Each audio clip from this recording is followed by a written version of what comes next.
2. A வீடு, B கோயில், C உடைந்த பாலம், D கடை, E சந்தை, F பாடசாலை.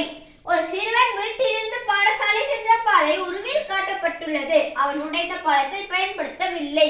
இதற்கேற்ப சரியான கூற்று யாது?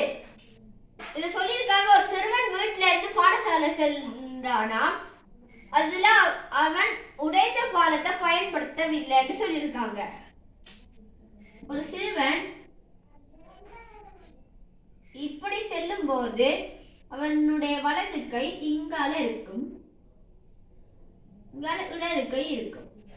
அவன் இங்க போய் இங்கால திரும்பைக்குள்ள அவனுடைய வலது கை இங்கேயும் இடது கை இங்கேயும் இருக்கும்.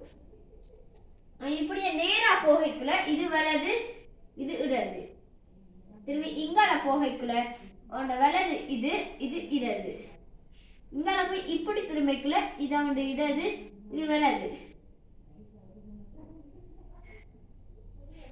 அப்படியே போய் இங்கால திரும்பிக்குள்ள அவனோட வலது கை இங்கேயும் இடது கை இங்கேயும்.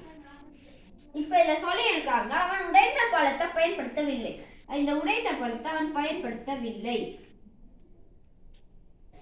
சரியான கூற்று தான் கேட்டிருக்காங்க. முதலாவது கூற்று இடப்பக்கம் கோயிலையும், இவன் இடப்பக்கம் கோயிலை காணல, அப்ப இந்த கூற்று பிழை. இந்த கூற்று பிழை. அடுத்த இரண்டாவது கூற்று வடப்பக்கம் கோயிலையும், அவன் வடப்பக்கம் கோயிலை பார்க்கணும்னா ஓ, அப்ப அது சரி. அடுத்ததையும் பார்க்கணும், இடப்பக்கம் சந்தையையும், இடப்பக்கம் சந்தையா ஓ, இடப்பக்கம் சந்தை, அவன் இந்த கூற்று சரியாக இருக்கு.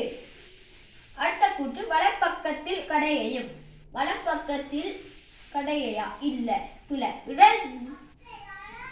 இடது பக்கமாக தான் கடையை பார்க்கிறான், அப்ப அந்த விட பிழை. இதுல என்ன விடைன்னா இரண்டாவது விடை சரியான விடை ஆகும். நன்றி.